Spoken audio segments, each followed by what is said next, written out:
Section 34 CPC क्या कहता है? Section 1 where and in so far as decree is for the payment of money, the court may in the decree order interest at such rate as the court deemed reasonable.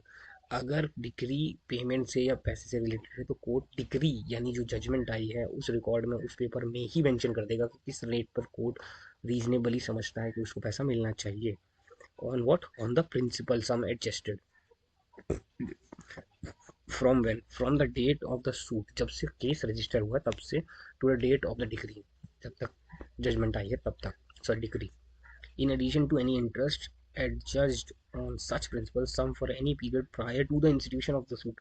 और अगर कोई additional interest है matter से पहले होने का तक का, तो bracket with further interest at such rate not exceeding 6% per annum as the court deem reasonable on such principles sum from the date of the decree or to the date of the payment or to such earlier date as the court thinks it। Court को रिसेटिस्फाई करना पड़ेगा तो आपको मिल जाएगा वो पैसा भी, उस पर भी इंटरेस्ट प्रोवाइजो दे रखा है that where the liability in relation to sum, provided that where the liability in relation to the sum so adjudged had arisen out of a commercial transaction, the rate of such further interest may exceed 6% per annum but shall not exceed the contractual rate of interest, or where there is no contractual rate, the rate at which money are lent or advanced by nationalized bank in relation to the commercial transactions। Explanation भी दे रखी है इसमें। इस subsection में nationalise bank का मतलब है corresponding नई बैंक, जो कि डिफाइंड है कहाँ? Banking companies acquisition and transfer of undertaking act 1970। Explanation two, इस पर्पस में जो section, a transaction is a commercial transaction if it is connected with the industry, trade or business of the party incurring the liability। Subsection 2, where such degree is silent in respect to the payment further interest on such principles sum from the date of the decree to the date of the payment of the earlier date, the court shall be deemed to have refused to the such interest and a separate suit therefore shall not lie। इसको समझना बहुत simple है। देखो सबसे पहले तो core idea समझो इस सेक्शन में। इस सेक्शन का कोर आइडिया ये है, 34 में इंटरेस्ट का मतलब ही इंटरेस्ट है। ये कह रहे हैं कि जब मनी डिक्री पास की जाएगी बाय द कोर्ट, तो कोर्ट के पास पावर है कि वो इंटरेस्ट उसी में डिफाइन कर देंगे, और कब से कब तक का देंगे वो भी डिफाइन कर देंगे। ठीक है, ये उनकी स्टैट्यूटरी लिमिट में ही लिखवा दिया उन्होंने शुरू में। इसमें 3 स्टेज है। 34(1) में क्या लिखा है? 34(1) में लिखा है प्री सूट इंटरेस्ट। मान लो इंटरेस्ट जो है वो बिफोर फाइलिंग का हो, सूट मतलब केस फाइल करने से पहले का ब्याज चाहिए आपको, तो क्या होगा?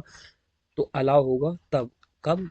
जब देयर इज अ कॉन्ट्रैक्ट, या तो कोई स्टैट्यूट हो या कोई ट्रेड यूसेज हुआ हो। जैसे कि कोर्ट क्योंकि क्रिएट नहीं करता प्री सूट इंटरेस्ट, वो सिर्फ रिकॉग्नाइज करता है। ठीक है। नंबर 2, पेंडेंटिलाइट इंटरेस्ट, मतलब कब से कब तक? फ्रॉम डेट ऑफ सूट, जब तक डेट ऑफ सूट है, जिस दिन केस, फॉर एग्जांपल आज 10 फरवरी 2026 है रिकॉर्डिंग के वक्त, और आज से 15 साल बाद जो भी डेट होगी उस दिन तक का पैसा मिल जाएगा आपको, अगर आज से सूट मैंने केस फाइल कर दिया। कोर्ट क्या करेगा? वो इंटरेस्ट दे देगा रीजनेबल रेट पर, लेकिन जुडिशियल डिस्क। और फ्यूचर इंटरेस्ट जो है वो किसकी बात कर रहे हैं? From date of degree, degree से डेट ऑफ पेमेंट तक की बात कर रहे हैं। ये जनरल रूल है जो कि मैक्सिमम 6% तक मिलता है। फॉर एग्जाम्पल मान लो अगर आज डिग्री हो गई और उसके 2 साल बाद आपको पेमेंट मिल रही है पूरी, तो उस डेट डिग्री से उस डेट तक का पैसा भी तो मिलेगा जिसमें 6% है। ये कमर्शियल ट्रांजेक्शन में होता है, ये एक्सेप्शन है।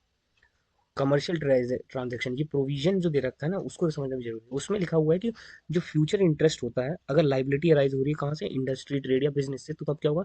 तब जो है वो फ्यूचर इंटरेस्ट जो है वो इट कैन एक्सीड टू 6%, लेकिन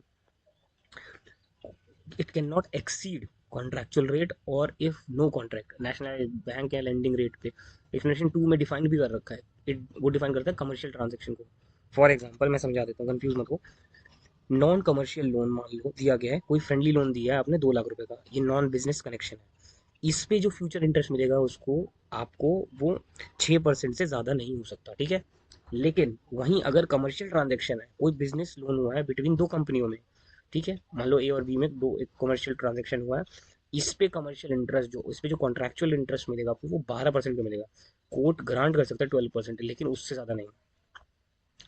और एग्जाम्पल 3, नो कॉन्ट्रैक्ट रेट, मान लो गुड सप्लाई किए हुए हो बिजनेस के लिए, लेकिन रिटर्न क्लॉज नहीं है कोई, तो कोर्ट क्या कर सकता है? वो कोर्ट ग्रांट करेगा वो इंटरेस्ट जो बैंक लेंडिंग रेट पे देते हैं। ठीक है।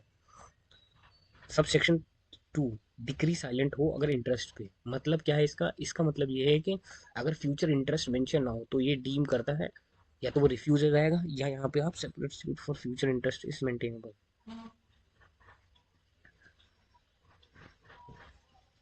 अगर आपकी डिग्री जो जजमेंट के ऊपर आई है उसमें अगर ये लिखा हुआ है that it is deem to be refuse, तो इसका मतलब ही यही है कि it will be not given, ना ही सेपरेट सूट इसमें फ्यूचर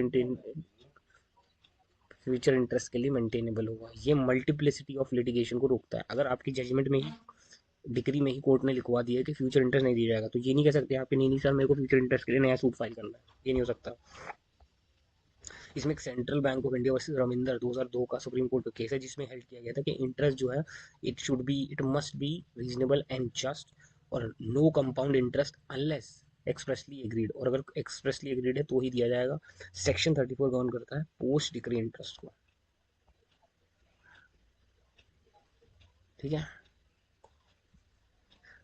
34 को समझना बहुत सिंपल है। 34 ये कहता है, एम्पावर करता है कोर्ट को कि वो अवॉर्ड करे इंटरेस्ट कहाँ, मनी डिग्री में, 3 पीरियड के लिए, pre suit, pendente lite and post decree. जब पेंडेंटलाइट इंटरेस्ट की बात की जा रही है तो डिस्क्रिशनरी और फ्यूचर इंटरेस्ट को ऑर्डिनरली क्रैप किया गया है 6% पर एनम पर, और यहाँ पर एक्सेप्शन दे रखा है कमर्शियल ट्रांजेक्शन्स को, जहाँ पर वो एक्सटेंड किया जा सकता है टू कहाँ तक, टू कमर्शियल ट्रांजेक्शन, जहाँ पर एक्सटेंड किया जा सकता है ये कॉन्ट्रैक्चुअल और बैंक लेंडिंग रेट पे।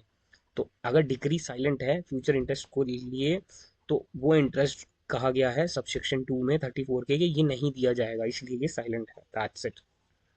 सो thank you so much, will meet in the next one.